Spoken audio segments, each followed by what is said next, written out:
So I'm going to round this out with a few social media do's and don'ts that are just kind of general best practices.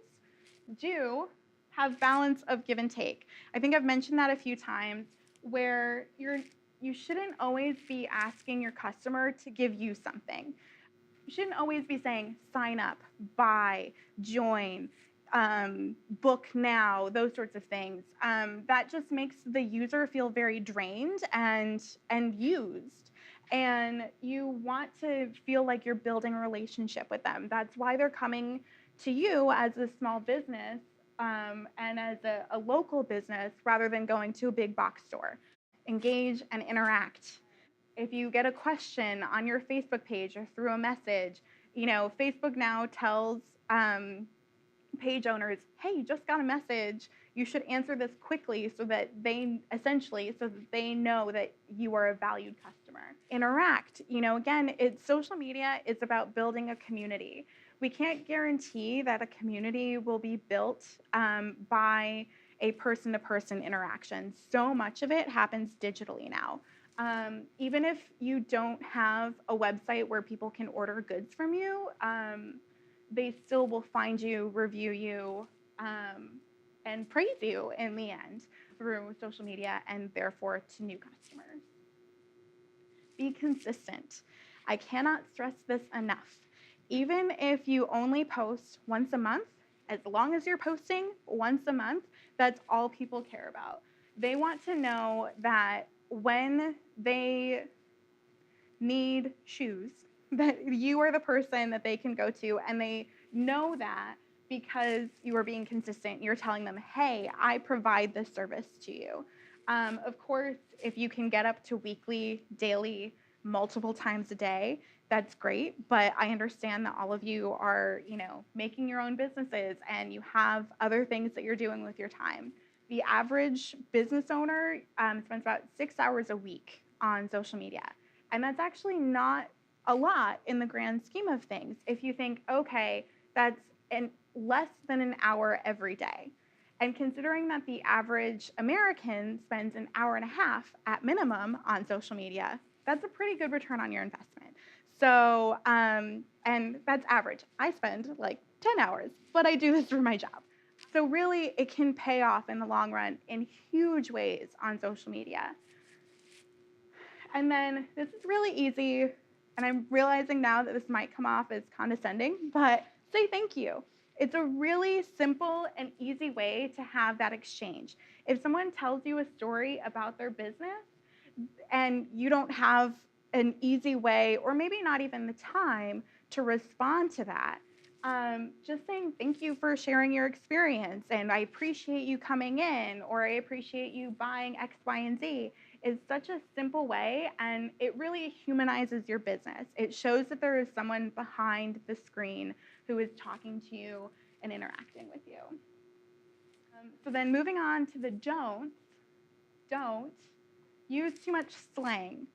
So you want to be fun and have fun with social media, but if you use too much slang, it kind of automatically can put you as out of touch with your audience. Or whether that means that you're using some really on-trend vocabulary, but say you're a high-end wine shop owner, that's not going to appeal to the people who are necessarily coming into your store. And if you're not using it if you're using it incorrectly, then again, that kind of points you out as someone who doesn't understand the terminology. So generally, if you have to look it up on Urban Dictionary, don't use it. Overposting. So I just said be consistent and be relatively frequent, but you can definitely overpost and therefore kind of overwhelm your audience. If you start seeing on Facebook in particular and on Twitter, really all of them give you analytics for how your posts are performing. And if you notice that all of a sudden when you were posting weekly, you had highly engaged users, but then the next week you're posting 3 times a day, and all of a sudden you're like, okay, my audience doesn't care anymore, I'm overwhelming them. And so really just using kind of the analytics, and you can just see of like, okay, this post had 20 likes on it, but this one this week only had 3.